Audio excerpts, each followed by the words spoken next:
कि खामेनेई कैसे बंकर में छिपे हैं जहां कोई इलेक्ट्रॉनिक कम्युनिकेशन डिवाइस ही नहीं है, यानी उनका पता ही नहीं लगाया जा सकता, दुश्मन को उनकी कोई खबर ना मिल सके।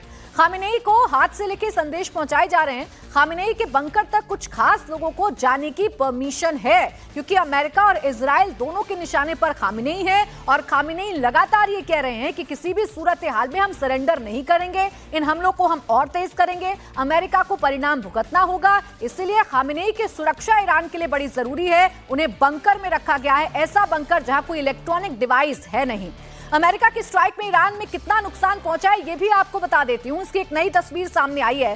फोर्डो न्यूक्लियर साइट की नई तस्वीर में तबाही साफ नजर आ रही है। अमेरिका की स्ट्राइक के बाद बड़े बड़े गड्ढे नजर आ रहे हैं। तस्वीर में साफ तौर पर 6 गड्ढे नजर आ रहे हैं। मतलब साफ है कि अमेरिका के बंकर बस्टर बमों से ईरान में बड़ी तबाही मची है। हालांकि ईरान ने यह कहा है कि बहुत नुकसान नहीं पहुंचा है, हमने मार्च में ही अपने न्यूक्लियर इक्विपमेंट्स को सेफ जगह पर पहुंचा दिया था। लेकिन अमेरिका यह दावा कर रहा है कि हमारी स्ट्राइक बड़ी सटीक थी और फोर्डो में हमने काफी नुकसान पहुंचाया है। इसके अलावा इस्फहान न्यूक्लियर साइट की भी तस्वीरें सामने आ गई हैं। अमेरिकी स्ट्राइक के बाद सैटेलाइट तस्वीरें जारी की गई हैं। सैटेलाइट तस्वीरों में इस्फहान प्लांट में भी भारी तबाही देखने को मिली है।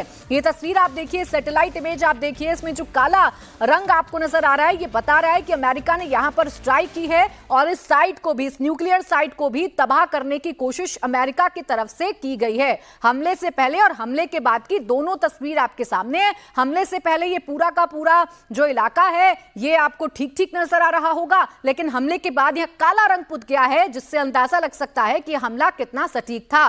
तो अमेरिका की ईरान पर स्ट्राइक के बाद संयुक्त राष्ट्र सुरक्षा परिषद की एक इमरजेंसी मीटिंग बुलाई गई है। चीन और रूस अमेरिका के ईरान की न्यूक्लियर फैसिलिटी पर अटैक से भड़क गए हैं और संयुक्त राष्ट्र की मीटिंग में भी खुलकर अमेरिका के खिलाफ बयानबाजी की गई है। रूस ने कहा कि अमेरिका ने पंडोरा बॉक्स खोल दिया है, आगे क्या तबाही आने वाली है इसका किसी को इस बात का पता नहीं।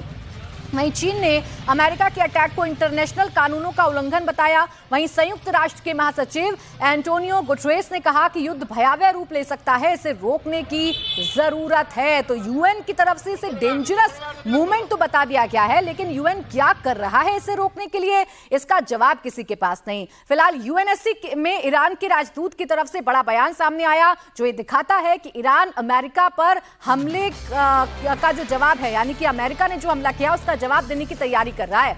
ईरान के राजदूत ने यूएनएससी में कहा कि हम क्या जवाब देंगे, इसका फैसला हमारी सेना करेगी। ईरान पर पहले भी हमले हुए हैं और इसका मुंहतोड़ जवाब दिया गया है। इस बार दुनिया को ईरान अपनी ताकत दिखाने के लिए तैयार है। The timing, nature and the scale of Iran's proportionate response will be decided by its armed forces. Throughout history, the resilient and united Iranian nation has withstood deeper wounded and faced more vicious enemies, and this time too. It will show its dignity, strength, and greatness to the world. Over the past 10 days, the Israeli barbaric assault, the international bodies, including the UN Security Council and the International Atomic Energy Agency, have been provided with all the necessary information and warning. Yet they have proven once again that the so-called 8 decades long quest to prevent war and aggression is hollow. तो Iran के राजदूत ने अपने मंसूबे साफ कर दिया। अब इसी बैठक में इजराइल के राजदूत ने क्या कहा वो भी आपको बताती हूं। अमेरिका ने ईरान की न्यूक्लियर साइट्स को निशाना बनाकर इतिहास बदल दिया। अमेरिका ने दुनिया का सबसे बड़ा खतरा दूर कर दिया है।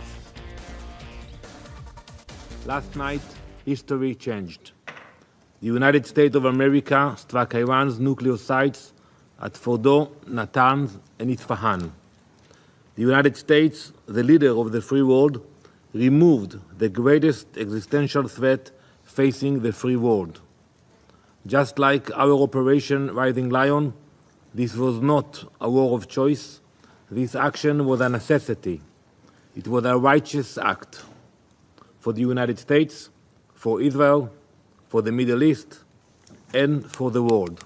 Make no mistake, the cost of inaction would have been catastrophic. A nuclear Iran would have been a death sentence just as much for you as it would have been for us.